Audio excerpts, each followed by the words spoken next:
Dans cette vidéo, je vais vous raconter l'histoire touchante de Nafi, une jeune femme pleine de vie qui pensait avoir trouvé l'amour parfait. Mais derrière les beaux sourires de son mari Moussa, se cachait un homme cruel et manipulateur.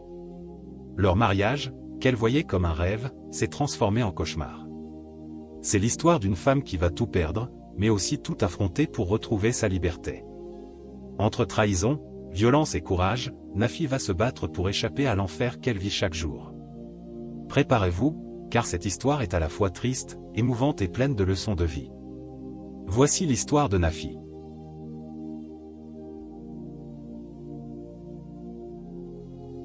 Nafi était une jeune femme pleine de vie et d'ambition. Lorsqu'elle rencontra Moussa, elle crut avoir trouvé son âme sœur. Moussa était charmant, attentionné, et semblait être l'homme idéal. Il réussissait bien dans sa carrière et venait d'une famille respectable. Leur relation était remplie de moments de complicité et de longues discussions sur leur futur ensemble. Moussa lui promettait une vie remplie de bonheur, et Nafi se voyait déjà passer le reste de ses jours à ses côtés. Quand il lui demanda sa main, elle accepta avec joie, certaine d'avoir trouvé l'homme parfait. Les fiançailles furent célébrées dans la joie. Les familles des deux côtés étaient ravies, et la maison de Nafi résonnait de chants et de rires. Nafi se levait chaque matin avec des étoiles dans les yeux, impatiente de se préparer pour le grand jour. Elle passa des semaines à choisir sa robe de mariée, la décoration, et les cadeaux pour les invités. La robe, ornée de broderies et de perles, la faisait briller de mille feux à chaque essayage. Moussa ne se contentait pas de la complimenter, il montrait aussi une grande générosité en offrant des cadeaux somptueux à sa fiancée et à sa famille.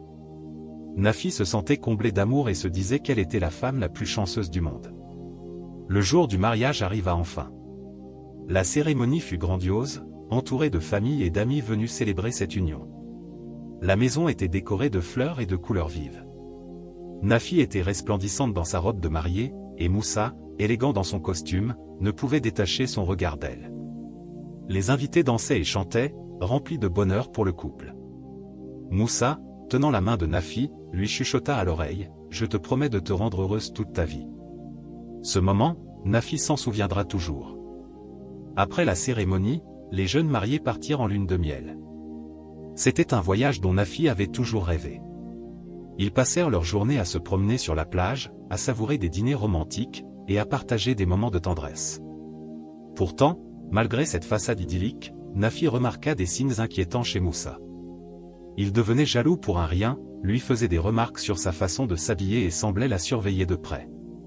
Nafi mit cela sur le compte de l'amour possessif d'un nouvel époux et tenta de ne pas s'inquiéter. Mais la situation empirait jour après jour.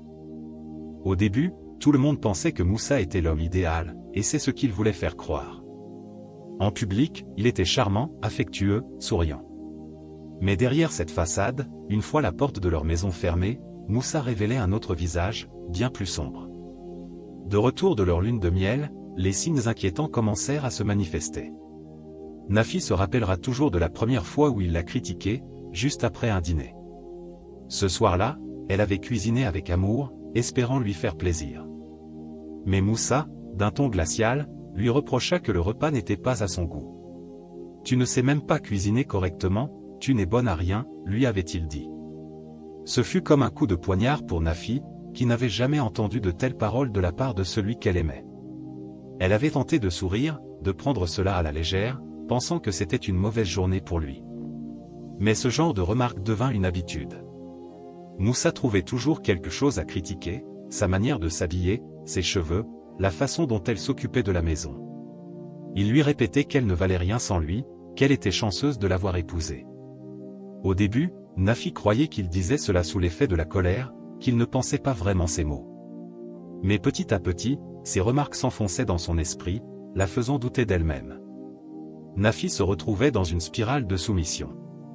Elle s'effaçait complètement pour plaire à Moussa, pour éviter ses colères imprévisibles. Elle n'osait plus rien décider par elle-même, même pour des choses simples comme aller rendre visite à ses parents ou acheter une nouvelle robe. Moussa avait pris le contrôle total de sa vie. Il surveillait ses appels, lisait ses messages, et l'interdisait de voir ses amis. Elle se retrouvait seule, coupée de ceux qu'elle aimait, enfermée dans une prison invisible. Un jour, après une énième dispute, Nafi décida d'en parler à deux de ses amis proches. Elle hésitait, honteuse d'admettre que son mariage de rêve était en train de tourner au cauchemar. Ses amis l'écoutèrent attentivement, et c'est la première fois qu'elle entendit ce mot, pervers narcissique. Elles lui expliquèrent que ce comportement n'était pas normal, qu'elle n'était pas responsable de la situation. Nafi, choquée, fit des recherches et lut des témoignages qui ressemblaient étrangement à ce qu'elle vivait. Moussa correspondait exactement à la description, un homme charmant en public, mais manipulateur et tyrannique dans l'intimité. Un jour, poussée par le désespoir, Nafi contacta l'ex-petite amie de Moussa. Elle voulait comprendre, savoir si elle aussi avait vécu cela. Cette femme lui répondit avec un mélange de tristesse et de pitié, « Fuis tant qu'il est encore temps. C'est un manipulateur, il va te détruire. » Ces mots résonnèrent comme un avertissement pour Nafi. Pour la première fois, elle réalisa que le problème n'était pas elle, mais bien lui. Elle essaya de discuter avec Moussa, de lui expliquer sa souffrance, d'exprimer son désir de sauver leur mariage. Mais il explosa de colère, la traitant d'ingrate. « Si tu n'es pas contente, retourne chez tes parents, lui avait-il crié. C'était la goutte de trop. Nafi fit ses bagages, ses mains tremblantes, et quitta la maison, le cœur lourd mais résolu à ne plus se laisser maltraiter. Quand Moussa rentra ce soir-là et ne trouva pas Nafi, il entra dans une rage folle. Il l'appela sans cesse, alternant entre des menaces et des promesses de changement. Ses parents, qui avaient vu l'état de Nafi, l'encouragèrent à rester loin de lui. Mais Moussa, manipulateur, réussit à la convaincre de revenir. Il la supplia, pleura, promettant de ne plus jamais lever la main sur elle. Nafi, épuisé, finit par céder, pensant naïvement qu'il pouvait encore changer. Ce retour ne dura qu'un mois. Très vite, Moussa retomba dans ses travers. Les disputes reprirent, et avec elles, les coups. Nafi vivait dans une terreur constante. Un jour, en fouillant le téléphone de Moussa, elle découvrit des messages où il flirtait avec d'autres femmes. Dévastée, elle le confronta. Ce fut la dernière fois qu'elle essaya de discuter avec lui. Moussa entra dans une rage indescriptible et la frappa si violemment qu'elle pensa que c'était la fin.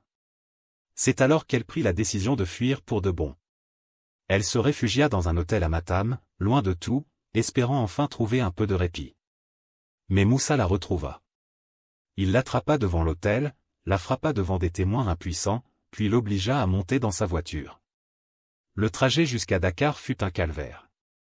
Elle était ligotée, blessée, pleurant silencieusement, se demandant comment elle en était arrivée là. Quand ses parents virent l'état de leur fille, ils furent pris de panique. Ses frères, qui vivaient à l'étranger, revinrent en urgence pour la défendre. Ils firent face à Moussa, l'avertissant qu'il ne devait plus jamais approcher Nafi. Cette fois-ci, elle porta plainte, mais la procédure fut longue, et Moussa continua de la harceler. Malgré leur divorce religieux, il la surveillait encore, l'appelant à toute heure. Finalement, Nafi, à bout, fit un dernier geste de protection. Elle le menaça de divulguer une vidéo compromettante qu'elle avait secrètement filmée. Ce fut sa seule arme pour obtenir la paix, et cela fonctionna enfin.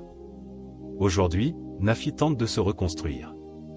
Elle est marquée par ce qu'elle a vécu, mais elle essaie, un jour à la fois, de retrouver un peu de sa lumière d'autrefois. Elle sait que le chemin sera difficile, qu'elle devra guérir de blessures profondes. Mais elle est déterminée. Nafi a appris que l'amour ne doit jamais rimer avec souffrance, et elle se promet de ne plus jamais se laisser détruire par quelqu'un d'autre. Elle veut retrouver son sourire, celui qu'elle avait perdu depuis tant d'années. Et même si la route est longue, elle avance, lentement, mais sûrement, vers un avenir qu'elle mérite enfin de vivre.